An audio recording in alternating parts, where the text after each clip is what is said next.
material. Esa gloria de Dios y esa manifestación del reino y esa, para los de afuera es algo inmaterial, para nosotros es algo real.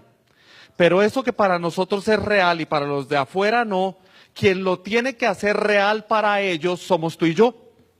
Entonces manifestar es hacer real a ese Cristo, manifestar es hacer real esa palabra que es Cristo en nosotros, ¿verdad? Y nosotros no podemos manifestar lo que desconocemos. Yo no puedo manifestar lo que no conozco. Y eso viene a lo práctico. Elenita, la pastora, cocina muy rico, pero ella no podría hacer un rico caquic si no lo supiera hacer, ¿verdad? Se necesita tener conocimiento de lo que vamos a manifestar. Por eso en Mateo 22:29, voy a leer una versión que es la PDT, me gusta mucho esa versión. Dice: Jesús les contestó: ustedes están equivocados porque no saben lo que dicen las Escrituras ni conocen el poder de Dios.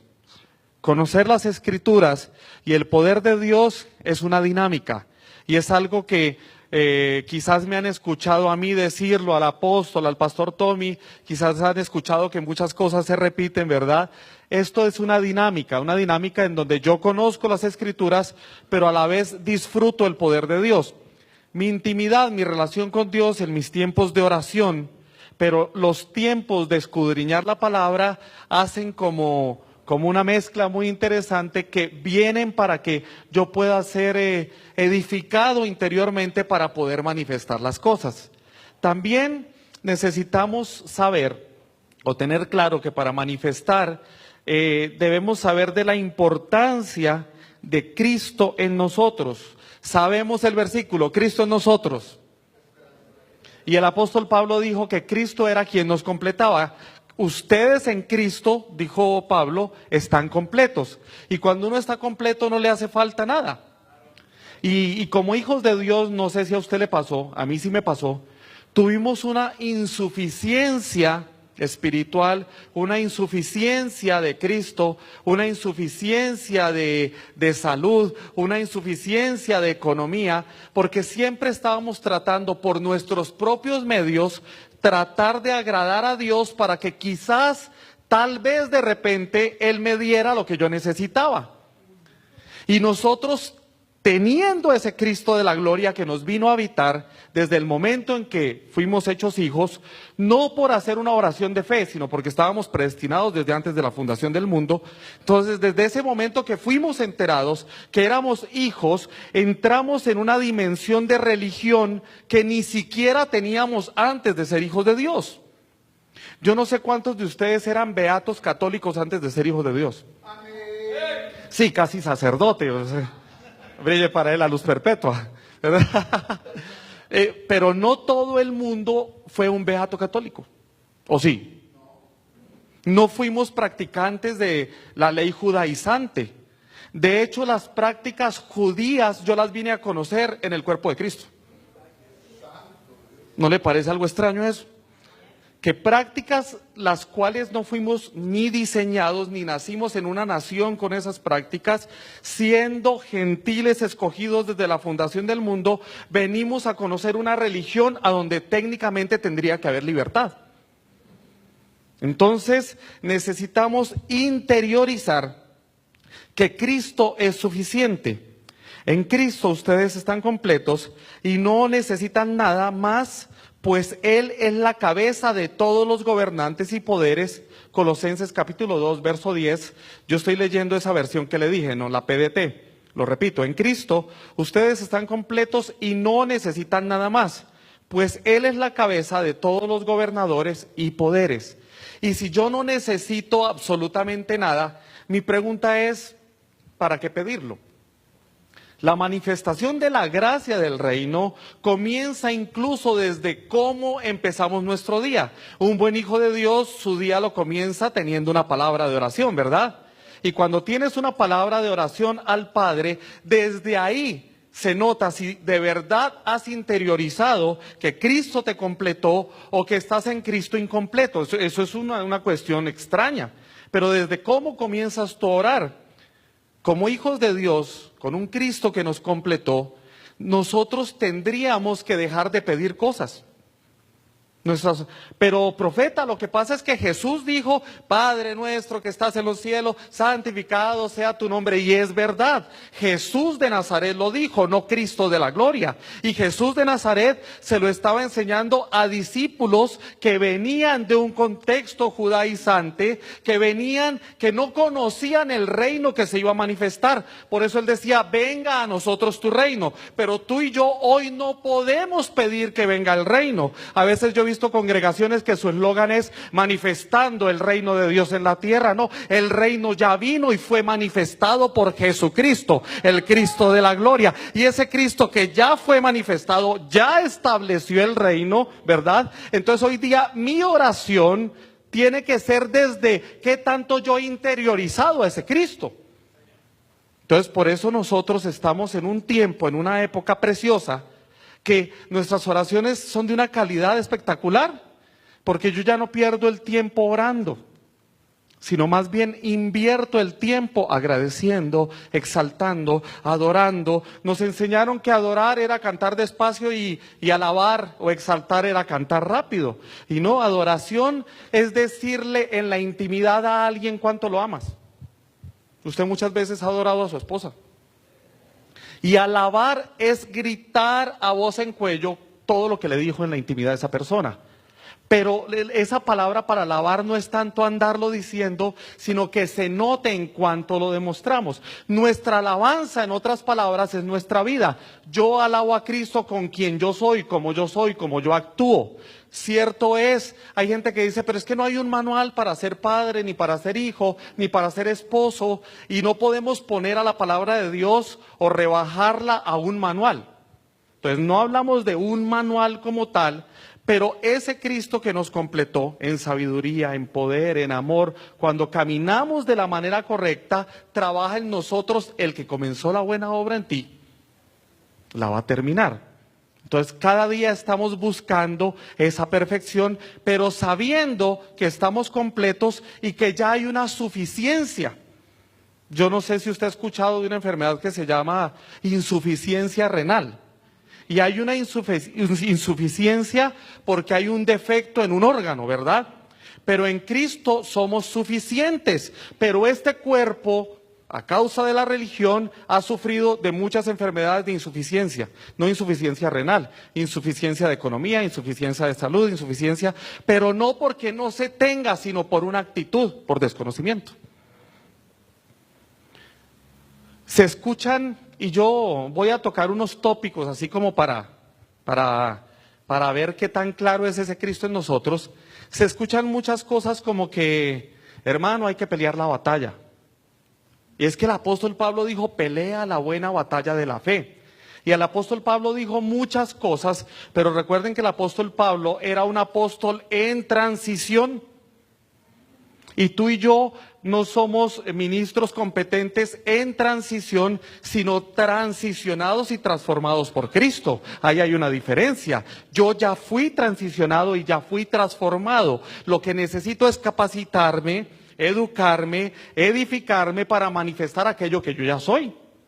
Entonces nosotros se escuchamos, no, es que hermano hay que pelear la buena batalla de la fe, es que hermano mire hay que guerrear, hay que atar, hay que reprender y a veces invertimos nuestra manifestación en esos momentos que en realidad no muestran qué es lo que nosotros somos. No es que yo voy a pelear una batalla o que yo tenga que andar peleando, persiguiendo algo. Diga conmigo, Cristo ya ganó la batalla en la cruz del Calvario.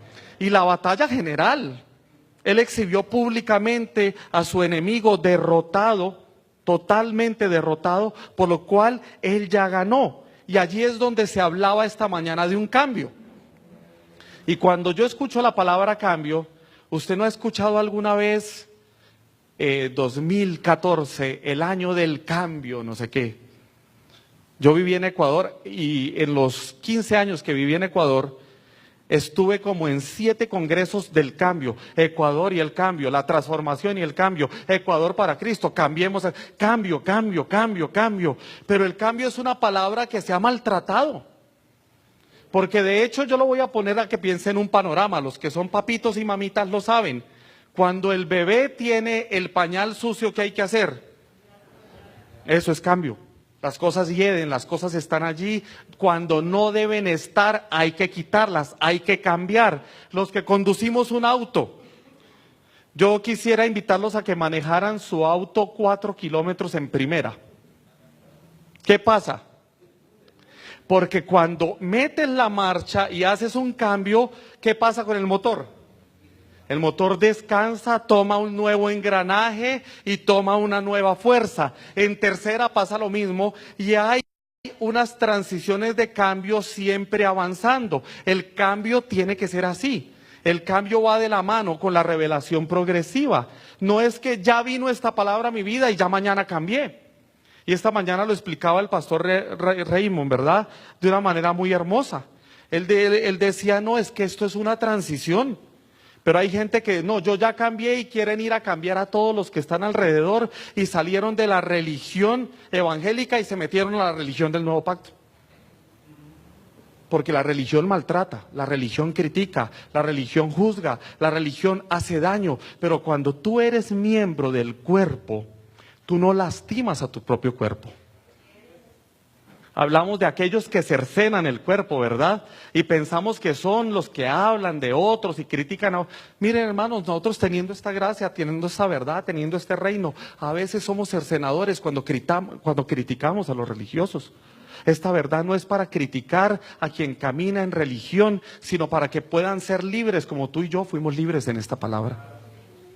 El amor por sobre todas las cosas. Una buena manifestación de la gracia del reino siempre va a ser el amor. Recuerden que Dios es amor.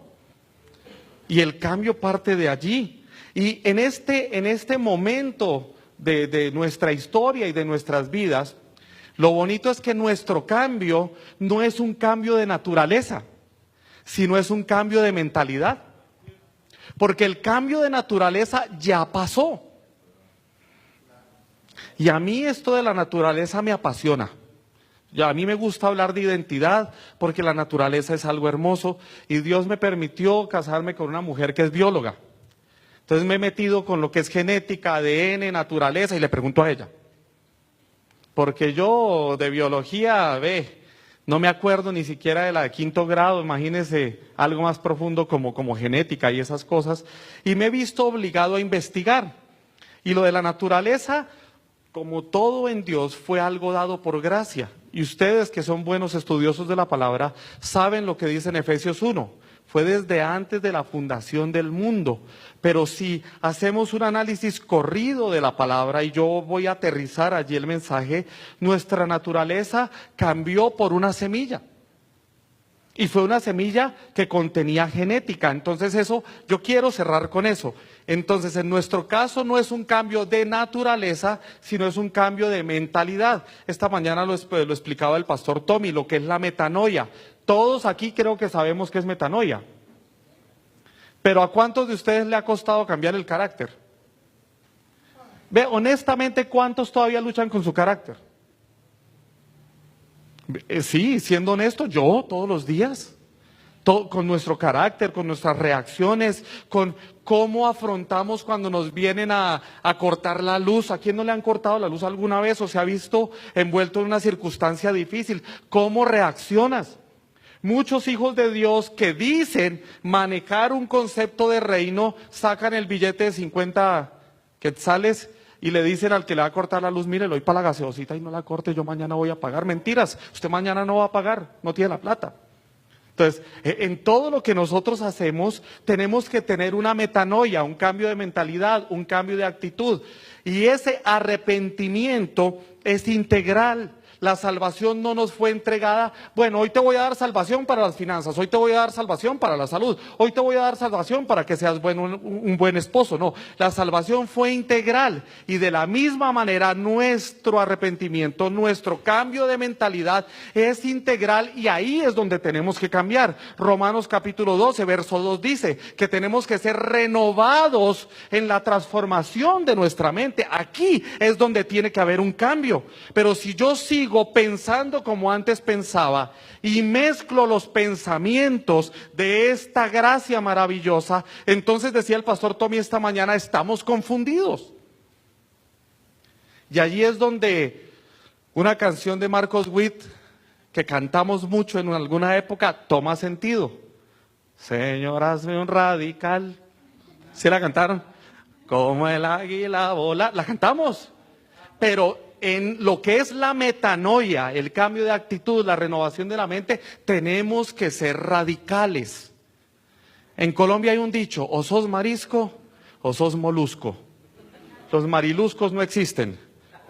Entonces, si nosotros hemos tomado una determinación de caminar en el tiempo correcto, en la verdad correcta, en el pacto correcto, en este momento de la historia maravillosa, tenemos que tomar una determinación.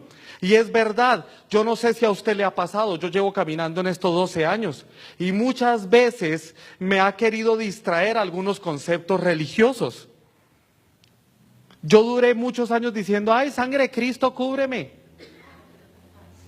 No, pero la sangre de bueno, es que ese es otro concepto. La sangre de Cristo te cubre o Cristo te habita. La sangre de Cristo se derramó para que Él te habitara, no para que cada que tengas un problema, ¡ay, sangre de Cristo! Es que nos llenamos de amuletos evangélicos. Antes teníamos otro tipo de amuletos, ahora tenemos estos amuletos. Sí, muchas veces el lenguaje que manejamos nos quería como distraer y quizás hoy todavía nos pasa.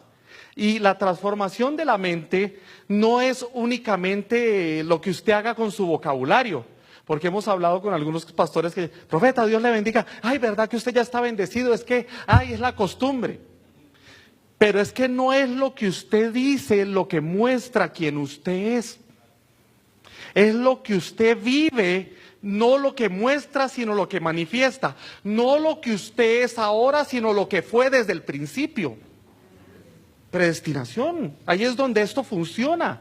Lo que nosotros fuimos desde antes de la fundación del mundo es lo que tenemos que hacer que se note. ¿Me estoy haciendo entender? Entonces, el cambio es en la transformación de la mente. Y la única manera en que una mente puede ser transformada es con la edificación, es con el estudio, es con el entrenamiento. De otra manera, la mente no va a cambiar. Y yo he visto esto y en algunos lugares lo he enseñado. Me parece muy interesante cuando Dios en Cristo nos entrega la mente de su Hijo. ¿Cuántos tienen la mente de Cristo? ¿La tienen o no? Pero ¿cuántos siguen pensando humanamente muchas cosas? Es que miren lo bonito de la naturaleza. Nosotros hoy día tenemos naturaleza divina. El apóstol Pedro dice, por cuanto sois participantes de ¿qué? Tenemos una naturaleza divina, pero nuestra naturaleza bios no fue quitada. Fue quitada la naturaleza del pecado y de la muerte, pero se nos dejó la naturaleza bios, porque si no ese día que usted reconoció a Cristo, que usted levantó la mano, que usted fue notificado que era hijo, ese día se hubiera muerto. Y en nuestra naturaleza bios seguimos teniendo una mentalidad de esta tierra. Y yo lo veo como para tratar de hacerlo algo moderno, como que son dos sistemas operativos en un mismo computador. Tiene una partición de Windows y una partición de Mac, ¿verdad? Y entonces en una partición hay mucha información, pero la otra está en blanco. Y toca ponerle programas y toca ponerle... Bueno, esa mente de Cristo ya la tenemos, pero necesitamos alimentarla, necesitamos educarla, necesitamos edificarla, necesitamos el entrenamiento. Por eso es más importante el entrenamiento que cualquier otra cosa. Yo sé, ¿y cuántos músicos hay acá?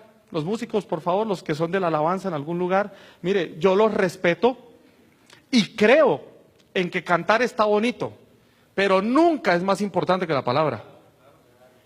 Es más, pudiéramos hacer congresos corridos, hora, sin música y nada va a pasar. Pero si nos reunimos 2 horas a cantar, tampoco pasa nada. Ay, es que yo sentí, sí, sintió. Miren, hermanos, abramos los ojos. La música lo único que ministra es tu alma, punto. Pero lo único que edifica y alimenta tu espíritu es la palabra. Entonces, Por eso cuando se invierte hora y media, 2 horas, porque hay un grupo grande, porque ensayaron, porque tienen hasta las campanitas esas que hacen rin y tienen triángulos, ya no saben dónde meter los instrumentos, entonces toquemos 2 horas y luego al predicador le dicen, tiene 30 minutos. Esa congregación perdió la visión, allí no hay una transformación de la mente, allí se están educando músicos, se están formando bandas y no se le haga raro que terminen yéndose a tocar para una banda de rock o metiéndose por allá quién sabe a dónde, porque se especializaron en artistas y no los especializaron en la palabra. Sí, es la verdad. Entonces, renovar la mente es que desde que nosotros, amados ministros competentes de este nuevo pacto, apóstoles, profetas, pastores, maestros, evangelistas, tenemos que ser conscientes de cómo estamos nosotros trabajando, edificando y cómo estamos nosotros enseñando en nuestras casas ministeriales. Miren, es tan sencillo como esto. ¿Qué dice Efesios capítulo 4, verso 11? Él mismo constituyó a unos y a otros, y a otros, y a otros. Conocemos 5 asignaciones, ¿verdad? Para nosotros hacer un trabajo para el Señor y demás. Y las conocemos como ministerios. Pero yo no sé en qué momento de la historia la iglesia quiso tener más ministerios que el presidente de Ecuador, que allá tiene ministros de todo. Ministerio de damas, ministerio de jóvenes, ministerio de alabanza. Entonces, ¿cómo se presentan? Yo soy ministro de alabanza. No, usted es un músico. Y como músico que usted es, porque usted es músico, es cantante, pero usted es pastor. ¿Estamos claros? Entonces, la renovación de la mente va en cosas muy básicas. Diga cultura. Toda cultura tiene un vocabulario. Y aquí cuando uno va por allá, quiché, y se mete, y uno ve que hablan la lengua, esa cultura tiene una lengua. Diga cultura de reino. La cultura del reino también tiene un vocabulario, pero ante todo tiene una vivencia. Y no porque nos esforcemos para vivir la vida cristiana. Si tú te estás esforzando cada día para vivir la vida cristiana, estás equivocado. Porque tú no fuiste diseñado para vivir una vida cristiana. Tú fuiste diseñado para manifestar a Cristo. Hay una diferencia entre una cosa y la otra. Entonces, la renovación de la mente solo va a venir en la medida que nos atrevamos a enseñar a este Cristo, a este pacto y en este tiempo. Pero es muy importante no lastimar al cuerpo, no lastimar a la esposa. Tenemos que cuidar de cómo transmitimos las cosas, cómo las enseñamos, pero siempre apuntando y abocados a que haya una transformación en el pensamiento de las personas. Romanos 12:2, quiero leerlo en la PDT. Dice, mejor dejen que Dios transforme su vida con una nueva manera de pensar. Así podrán entender y aceptar lo que Dios quiere para ustedes y también lo que es bueno, perfecto y agradable a Él. Entonces, la renovación de la mente necesita que invirtamos tiempos como este. La naturaleza fue algo que nos fue otorgado. Ahora, unos aspectos para tener en cuenta. Si nosotros queremos vivir la inmediatez de un suceso y no la solidez de un proceso, estamos equivocados. Los sucesos producen inmediatez, es verdad, pero ¿cuánto dura un suceso? Y hay sucesos que a veces tienen una corta duración.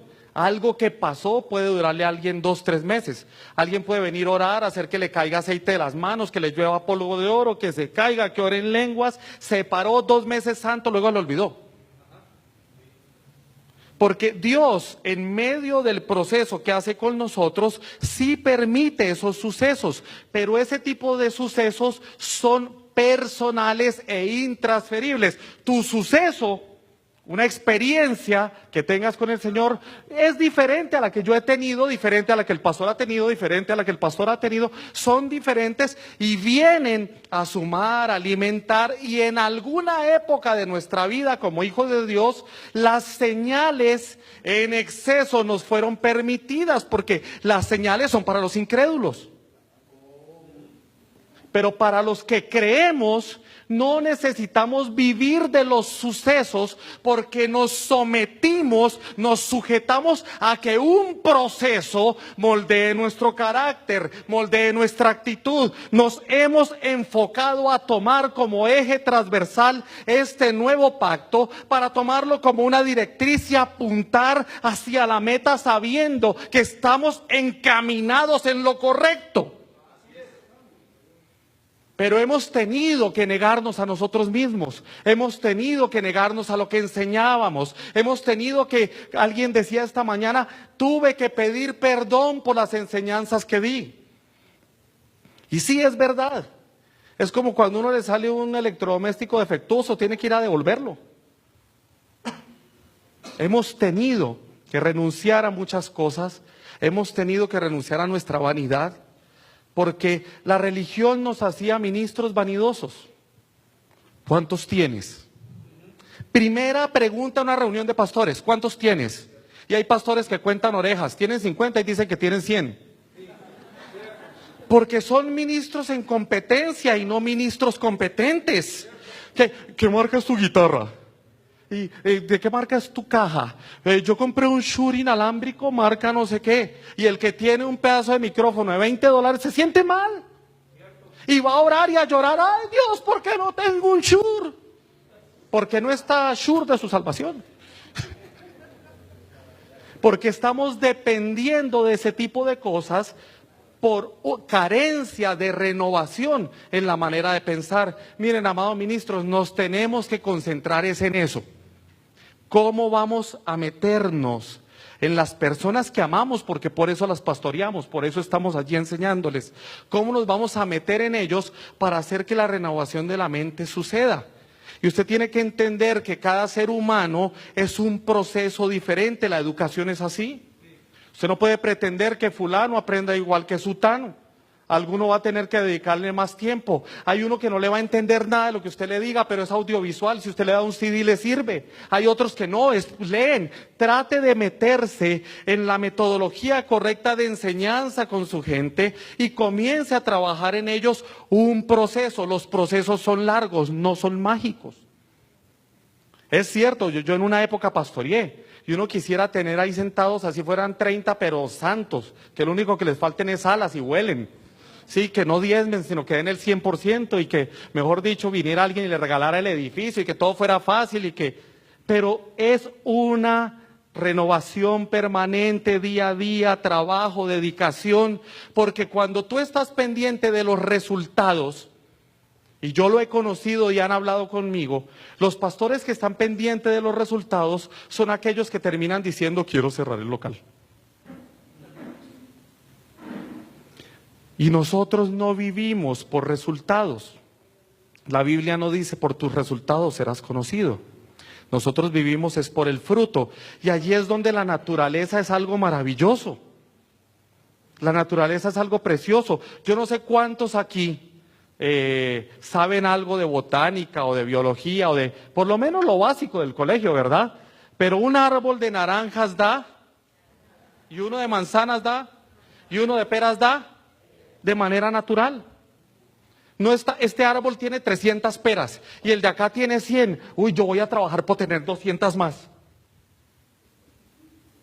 Porque es natural, va en la genética, está en la naturaleza de ese árbol dar ese fruto. Y no está este árbol compitiendo con este otro para tener la misma cantidad de peras.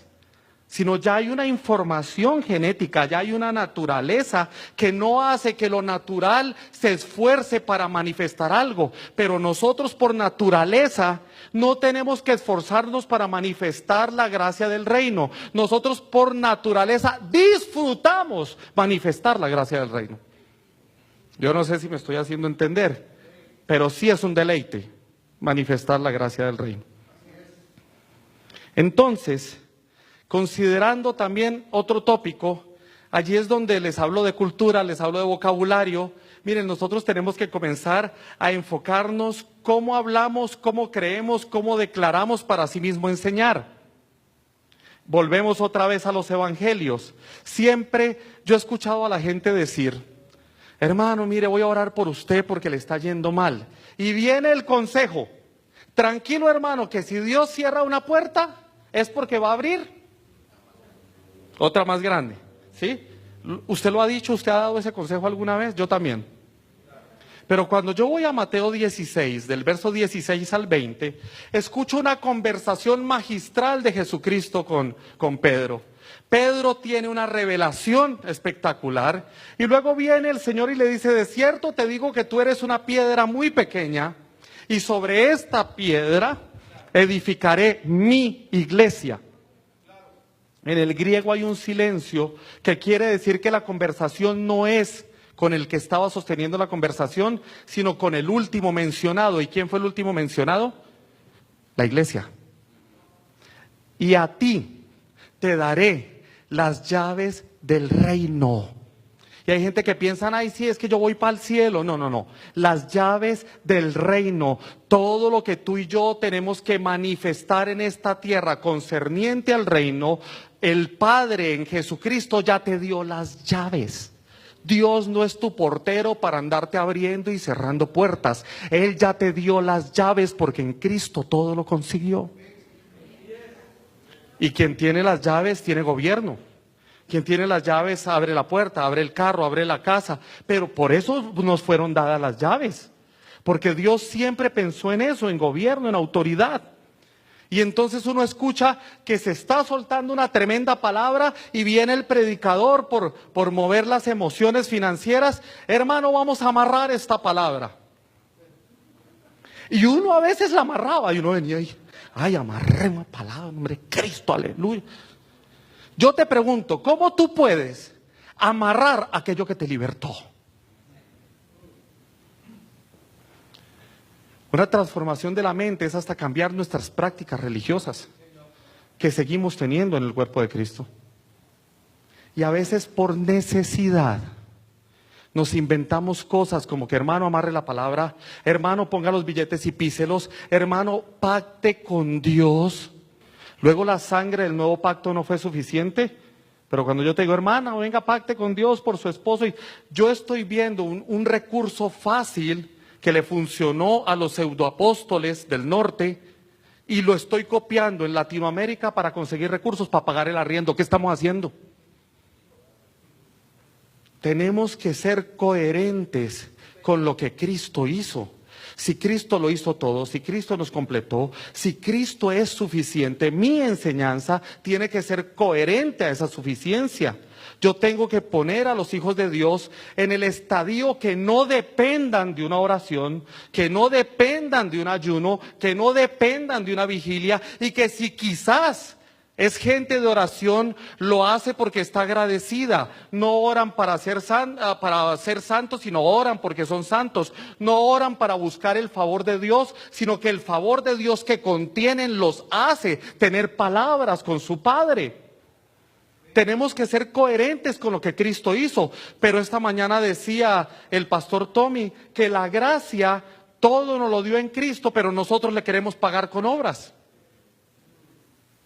Y es fuerte, y nos enseñaron.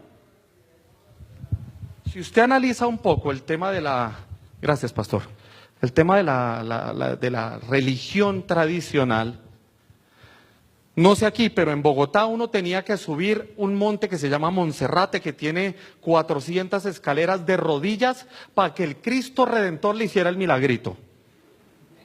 Hay otros países donde hay que la Virgen de no sé qué, que el santo de sí sé cuándo, y nos enseñaron a que se trataba de mí, de mi esfuerzo, de cuánto yo me esforzaba, y trajimos esa mentalidad al cuerpo de Cristo. Y entonces por eso los seres humanos son felices cuando se trata de ellos.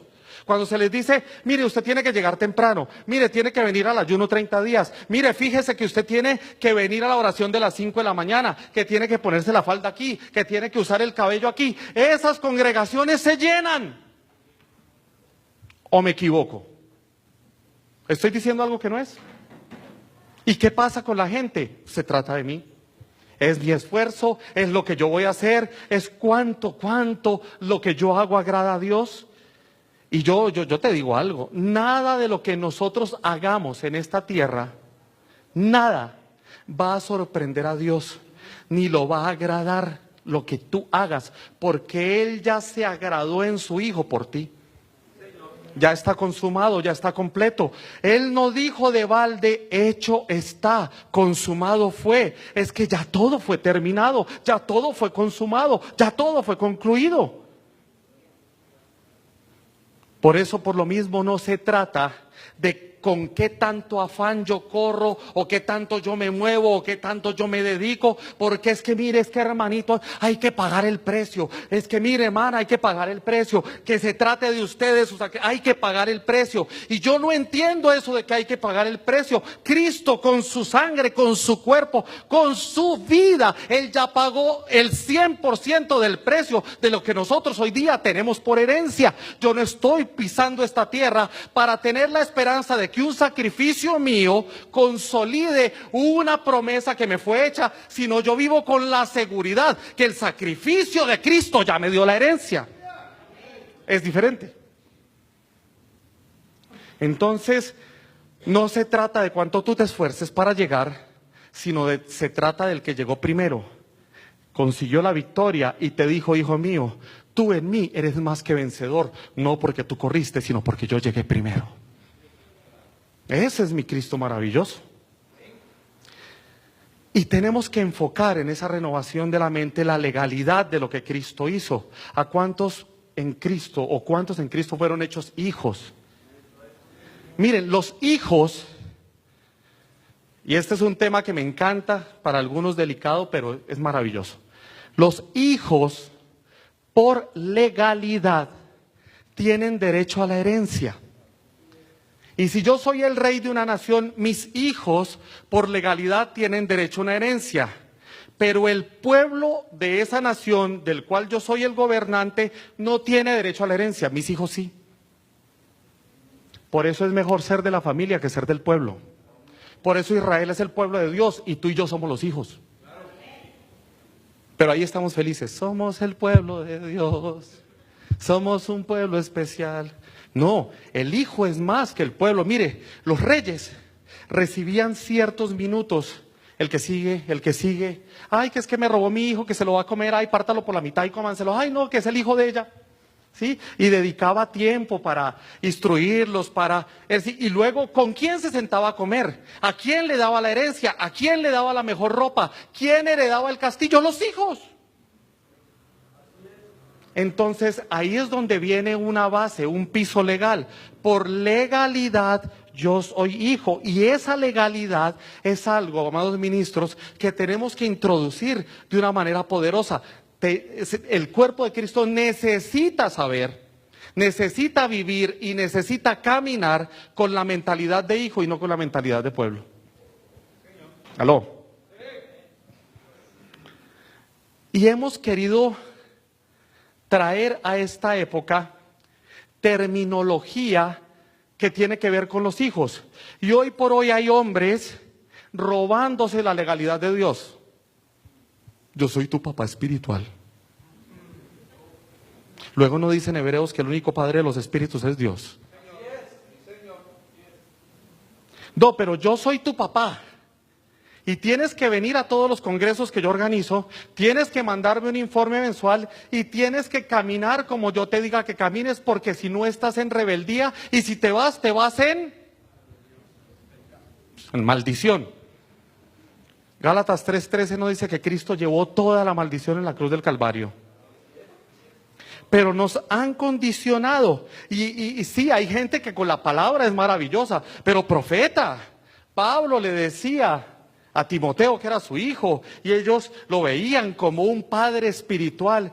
Mire, en ningún momento él presenta como que él es el padre espiritual, sino que él los parió en la palabra, los formó en la palabra. Él sufría dolores de parto para formar en ellos a Cristo, no para tener un pseudo apostolado de falsa paternidad para manipular. El apóstol Pablo no era un manipulador, él era un capacitador, era un entrenador, era un verdadero maestro. Y no podemos distorsionar aquello.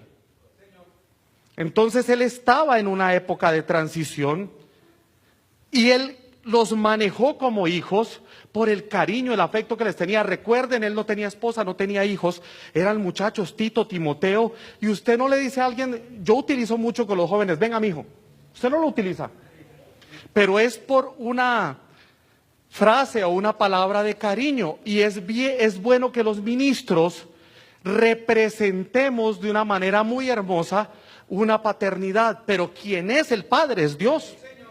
Entonces, en esa época de transición sucedió eso, pero hoy día la manifestación del reino en muchos lugares depende de un hermano mío al cual yo le llamo papá, y eso es antinatural.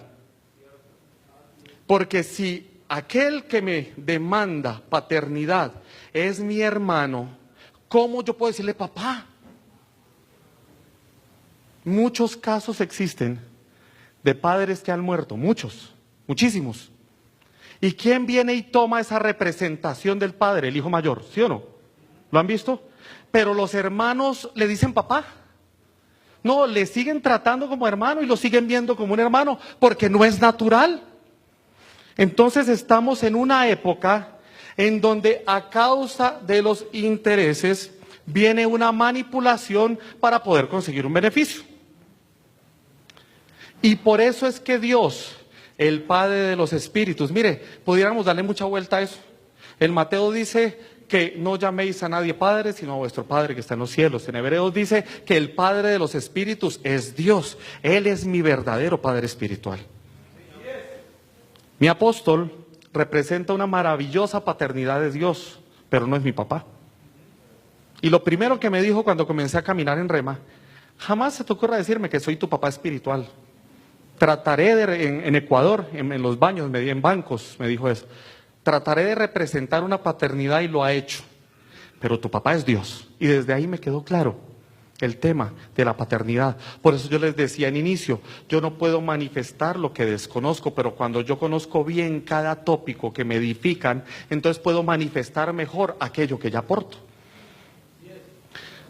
Yo llegué hace como 20 minutos en una moto. Necesitamos modificar. Sí, me bajé del carro y tomé una moto. Necesitamos modificar nuestros ambientes circundantes.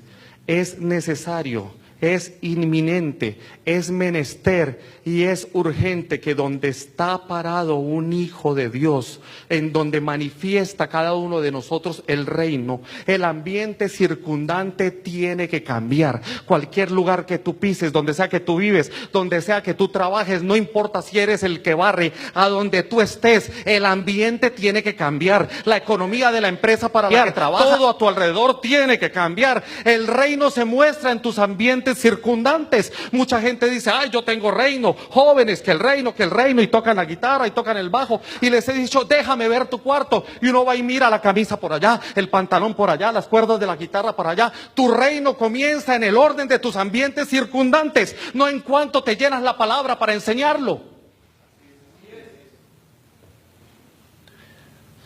Permíteme hablar con tu esposa.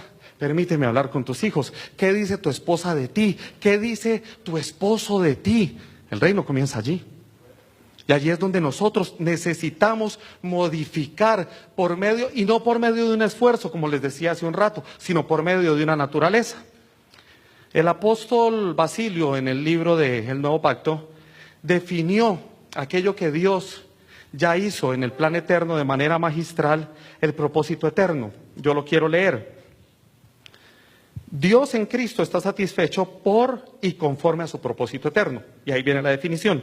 Es el plan de Dios concebido en la eternidad con el fin de darse a conocer por medio de su Hijo, en quien crea todo el orden existente y a través de la iglesia expresar corporativamente la plenitud de su gloria. Y vuelve lo mismo, Cristo. Es en Cristo que Dios se agradó, es en Cristo que Dios se sintió satisfecho. Por eso nada de lo que nosotros hagamos puede ser grato delante de Él. Yo no le voy a sumar a lo que Cristo ya hizo. Ya en Cristo todo fue concluido.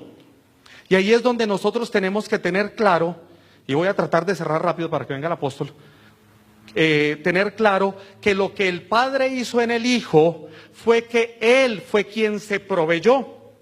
Y si nosotros vamos desde Génesis 26, 27 y 28, hay una figura de eso. No me voy a detener a leerlo, pero sí nos conseguimos la Biblia hebrea para ver cómo decía en el hebreo. Y Génesis 22, 18, cuando están allí a punto de matar el padre a su hijo, historia conocida, dice cuando le pregunta a su papá, ¿dónde está el cordero? Lo que Abraham responde es, Dios se proveerá de sacrificio. Pero más adelante, uno ve que Abraham le puso al monte, a ese lugar, Dios proveerá. Y desde ahí nos dañaron el chip, porque ese no era el plan original de Dios. Cuando alguien está en un problema financiero, ¿qué es lo primero que le dice el que lo abraza? Tranquilo, hermano, Dios proveerá. Ah, hermanita, estése tranquila, Dios proveerá. No, la palabra no dice Dios proveerá, dice que Él se proveerá. Él se proveyó de ese cordero, así como se proveyó de su hijo, para por medio de Él nosotros ser gratos delante de Él. Él pone a su hijo como pacto, como sacrificio, se agrada en Él, se provee de lo único que tenía por amor a nosotros. Vino como unigénito y terminó como el prototocos, como el primogénito. Y ese prototocos, la palabra prototocos es prototipo y no es más que un molde para que todos los que vienen salgan igual al original. Eso es la genética que nosotros portamos, esa es nuestra naturaleza. ¿Cómo no estar agradecidos con Dios? Entonces no es que Dios proveerá, sino que Dios ya proveyó. Y si tú todavía crees que Dios proveerá, es porque no lo has podido entender y no lo has podido ver. Dios no proveerá lo que tú necesitas porque tú tienes una necesidad. Dios ya lo proveyó todo en el Hijo para que tú lo disfrutes en las buenas y en las malas. Porque van a venir circunstancias, van a venir problemas, van a venir situaciones, pero todo aquello es temporal y viene solamente por un momento y miente, pero Dios no miente, las circunstancias sí. Lo hemos dicho y lo hemos repetido, lo que podemos ver es temporal, pero lo que no se ve es eterno. Y lo que Dios en Cristo dijo, en Él sí y en Él amén, dejaron de ser promesas y ahora es herencia por una legalidad. Usted tiene que leer Hebreos capítulo 7, 8 y 9 para que entienda esa legalidad, porque usted es heredero. Y me gusta como dice la Biblia en el hebreo. Más adelante en Génesis dice, y de cierto te digo que bendecir bendeciré. Eso me encantó. Y multiplicar multiplicaré tu descendencia. Pero el contexto, mire esto tan hermoso. No es que Dios iba a bendecir bendecirá y a multiplicar multiplicar lo que Abraham hizo en obediencia porque le hizo caso. Dios se agradó en bendecir con redundancia y en multiplicar con redundancia la simiente de Abraham, no porque él estaba en obediencia, sino porque estaba en sintonía con lo eterno. Abraham estaba en sintonía con lo eterno y por eso esa bendición de Abraham hasta hoy día nos alcanza. Y note que allí dice que tu simiente, y el apóstol Pablo lo enseña, no dice en tus simientes, sino dice tu simiente. Y esa palabra en hebreo es una cosa, pero en griego es una palabra maravillosa. En 1 de Pedro capítulo 1 verso 23, cuando habla de la simiente incorruptible, la palabra simiente viene del griego espora. ¿Y usted sí sabe qué es una espora? Una espora es una célula reproductora que no necesita ser fecundada, pues se divide por meiosis, logrando condiciones para germinar, portando la genética de la primera. La espora, la simiente incorruptible, Cristo, porque de la palabra se dice que es el esperma de Dios, pero un esperma necesita un óvulo. Pero Cristo no viene como esperma, sino viene como espora. Una información genética que se basta por sí misma para que las demás sean iguales a la primera. Por eso tú y yo somos Cristo en la tierra. Por eso Él es la cabeza y nosotros el cuerpo. Y si somos el cuerpo, somos Cristo en la tierra. Por eso nunca fue separado el cielo de la tierra, pero ese es otro tema. Y cuando yo voy allá a 1 de Pedro 1:23, dice que Cristo, la simiente incorruptible, yo quiero que lo leamos y voy a cerrar con eso para que venga el apóstol. Primera de Pedro 1:23, dice, siendo renacidos, no de espora corruptible, sino de espora incorruptible, por la palabra de Dios que vive y permanece para siempre. Pero la palabra, perdón la redundancia, la palabra que está aquí en griego, es la misma palabra griega de Juan 1:1. En el principio era el verbo, y el verbo era con Dios, y el verbo era Dios. Más claro no canta un gallo. En la espora, en la simiente, en Cristo, vino toda tu información genética, y por ese verbo, por esa palabra, Él vive y permanece para siempre. Él es eterno, pero Él, recuerden que Él dice, les conviene que yo me vaya, pero quedará uno de la misma especie que yo, ayos, uno de la misma especie que yo, y allí viene lo que es el Paracletos, y estará, y la versión original del griego dice, en ustedes todos los días hasta el fin del mundo. Y aquí dice, la palabra de Dios que vive y permanece para siempre. Él es eterno, pero en esta tierra su eternidad se manifiesta, su gracia se manifiesta, su amor se manifiesta, su reino se manifiesta por medio tuyo y mío. La eternidad de Dios en la tierra somos tú y yo, porque cuando Él dijo consumado es, se fue al trono, y en el trono uno se sienta, Él se fue a descansar para lo que Él concluyó, tú y yo lo disfrutemos y lo manifestemos para que otros, por una palabra, tengan un cambio de naturaleza y ocurra en ellos lo que contigo y conmigo ya ocurrió, y también se comience a manifestar en ellos. Las campañas evangelísticas y todo lo que hagamos para buscar crecimiento no van a ser nunca más que la magnificación de Cristo por medio tuyo y mío.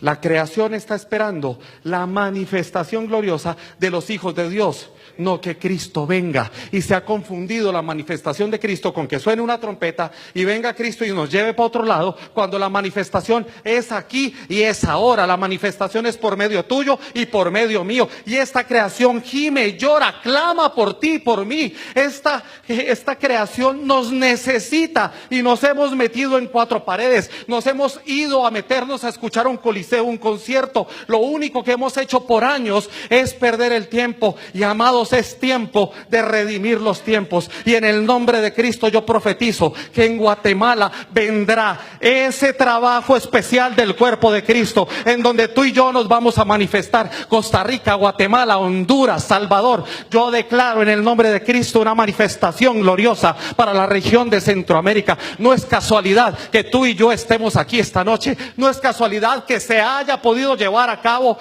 un evento que no viene a ser un suceso, sino que es parte de un proceso glorioso que el Padre comenzó en nosotros. Así que, amados, necesitamos creerlo, necesitamos vivirlo, necesitamos manifestarlo y estar seguros y claros de que Cristo es mi suficiencia, quien me completó, es mi esperanza. Pero no solamente nos ama, sino confía tanto en ti y en mí que nos delegó concluir aquello que su Hijo comenzó. Maravilloso Dios, glorioso Señor.